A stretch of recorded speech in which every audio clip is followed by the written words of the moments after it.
എൻ്റെ പേര് ദിയ. ഞാൻ 7th പഠിക്കുന്നു. അമ്മ മാതാവിന് ഈശോക്ക് ഞാൻ നന്ദി പറയുന്നു. ഞാൻ 6ാം ക്ലാസ്സിൽ പഠിക്കുമ്പോൾ എനിക്കൊരു എക്സാം ഉണ്ടായിരുന്നു. സാൻസ്ക്രിറ്റും ഹിന്ദിയും ആയിരുന്നു. അത്രയും ദിവസം അമ്മയായിരുന്നു എന്നെ പഠിപ്പിച്ചുകൊണ്ടിരുന്നത്. ഒരു ദിവസം അമ്മ പുറത്തു പോയപ്പം ഞാൻ ഒറ്റയ്ക്കായിരുന്നു. ഞാനും എൻ്റെ അനിയനായിരുന്നു ഉണ്ടായിരുന്നത്. എൻ്റെ അനിയനെ എനിക്ക് അവൻ കളിക്കുന്ന സൗണ്ട് കൊണ്ട് എനിക്ക് പഠിക്കാൻ വയ്യാത്തതുകൊണ്ട് ഞാൻ അവനെ പുറത്തു വിട്ടു. ഞാൻ വാതിലടച്ചു. എനിക്ക് ഒട്ടും മനസ്സിലാവുന്നില്ലായിരുന്നു, പഠിക്കാനും കഴിയുന്നില്ലായിരുന്നു. ഞാൻ രൂപക്കൂടിൻ്റെ അടുത്ത് പോയി ഞാൻ മാതാവിനോട് മുട്ടുകുത്തി ഞാൻ പ്രാർത്ഥിച്ചു. എനിക്ക് പഠിക്കാൻ കഴിയുന്നില്ല, വായിക്കാൻ കിട്ടുന്നില്ല, ഭയങ്കര ടഫാണ്, എനിക്ക് മാതാവ് പറഞ്ഞു തരണം, എനിക്ക് ഒട്ടും പഠിക്കാൻ കഴിയുന്നില്ല, പഠിക്കാനുള്ള ബുദ്ധി തരണം എന്ന് പറഞ്ഞു. ഞാൻ മുട്ടുകുത്തി പ്രാർത്ഥിച്ചു കരഞ്ഞുകൊണ്ടിരുന്നു. ഞാൻ റൂമിലേക്ക് കയറിപ്പോയി. ഞാൻ പ്രാർത്ഥിച്ചുകൊണ്ടിരിക്കുന്ന രൂപക്കൂട്ടിലേക്ക് നോക്കിയപ്പം ഒരു കുഞ്ഞ് ഒരു തീപ്പാളം പോലെ താഴേക്ക് വീഴുന്നു.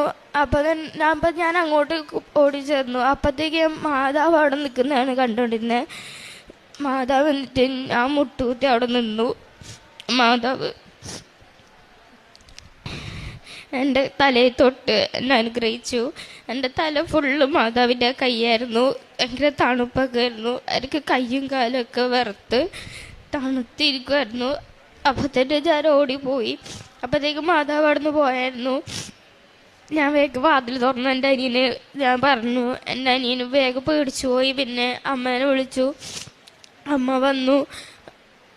വന്നിട്ട് എന്നോട് കാര്യങ്ങളൊക്കെ ചോദിച്ചു. ഞാൻ മാതാവിനെ കണ്ടത് മാതാവിൻ്റെ ഇവിടെ ഇരിക്കുന്ന ആ രൂപമല്ല, മാതാവിനെ പോലെ തന്നെയായിരുന്നു. പക്ഷെ ഡ്രസ്സിന് ഈ കളറല്ലായിരുന്നു, ഒരു റോസും വൈറ്റും ഒക്കെ ആയിരുന്ന ഒരു കളറായിരുന്നു. ഞാനങ്ങനെ അമ്മ എല്ലാ കാര്യങ്ങളൊക്കെ ചോദിച്ചു മനസ്സിലായി. പിന്നെ ആ പരീക്ഷയ്ക്ക് എനിക്ക് നല്ല രീതിയിൽ തന്നെ മാർക്ക് ഉണ്ടായിരുന്നു.